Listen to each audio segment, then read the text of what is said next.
ẹgbẹ́ òṣèlú People's Democratic Party PDP ti ẹ̀ka ìpínlẹ̀ Ògùn ti ṣí ìbẹ̀rẹ̀ ìpolongo ìdìbò ilé ìgbìmọ̀ asòfin àgbà àti ilé ìgbìmọ̀ aṣojú-ṣòfin ní ìlà oòrùn ìpínlẹ̀ náà. Ìbẹ̀rẹ̀ ìpolongo náà wáyé ní gbọ̀ngàn Ìjẹ̀bú Òde tí àwọn àgbààgbà ẹgbẹ́, àwọn olùdíje àti àwọn alátìlẹ́yìn pẹ̀lú ìpè ọ̀tún fún ìfìmọ̀ṣọ̀kan àti ìṣojú tí ó yanrantí jákèjádò ẹkùn náà. Ẹ gbọ́ ìròyìn náà lẹ́kùnrẹ́rẹ́ síwájú sí i.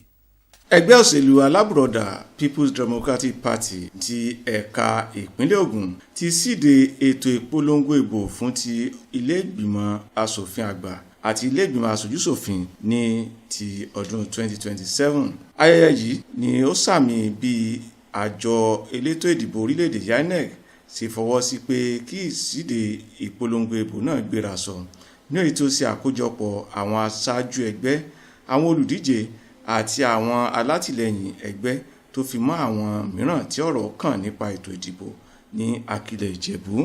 Ẹgbẹ́ yìí ló ń ṣe àfihàn onímọ̀ ẹ̀rọ Abdulhamid Olúfẹ́mi Ọmọ́táyọ̀ gẹ́gẹ́ bí ẹni tí ó díje fún ilé ìgbìmọ̀ asòfin àgbà ní ẹkùn ìlà oòrùn Ìjẹ̀bú, nígbàtí ọ̀nàrẹ́bù Adékọ̀yà Adéṣẹ́gun Abdulmajid tí gbogbo èèyàn mọ̀ sí Àtákà yóò díje gẹ́gẹ́ bí ọmọ ilé ìgbìmọ̀ aṣojú-ṣòfin fún ẹkùn ìlà oòrùn Ìjẹ̀bú àti ẹsẹ̀ odò Ìjẹ̀bú ní ilé ìgbìmọ̀ aṣojú-ṣòfin àpapọ̀. Lára àwọn tó pèsè síbẹ̀ náà ni a ti rí ẹni tó ń díje fún ilé ìgbìmọ̀ asòfin ìpínlẹ̀ fún ẹkùn àríwá Ìjẹ̀bú kìíní ní ìpínlẹ̀ Ògùn, ọ̀nàrẹ́bù Agbọ́ládé Ọláyẹmí àti àwọn àgbààgbà ẹgbẹ́ tó fi mọ́ àwọn alátìlẹyìn rẹ̀. Nígbà tó ń sọ̀rọ̀ níbi ìsíde ìpolongo ìbò náà, níbi tí a ti rí àwọn mìíràn tí wọ́n sọ èrò ọkàn wọn nípa ìpinnu tí wọ́n ní láti jẹ́ aṣojú rere, ẹni tí yóò tẹ̀lé ìpinnu láti mú ìgbé ayé ìrọ̀rùn àti ètò ọrọ̀ ajé tó dára bá àwọn ènìyàn náà. Ọ̀nàrẹ́bù Adékọ̀yà Adéṣẹ́gun Abdulmajid àti onímọ̀ ẹ̀rọ Abdulhamid Olúfẹ́mi Ọmọ́táyọ̀ ni wọ́n ṣe àfihàn ohun àfojúsùn tí wọ́n ní, tí wọ́n sì pè fún ìfọwọ́sowọ́pọ̀ àti àtìlẹ́yìn àwọn olùdìbò ṣáájú ìdìbò àpapọ̀ ọdún 2027 ọ̀hún. Ìjọba fọkànbalẹ̀, òun máa júṣe náà yìí. Ní ẹni tó ń fi júṣe wọn. Ẹ̀ka gbogbo ìfojú kan.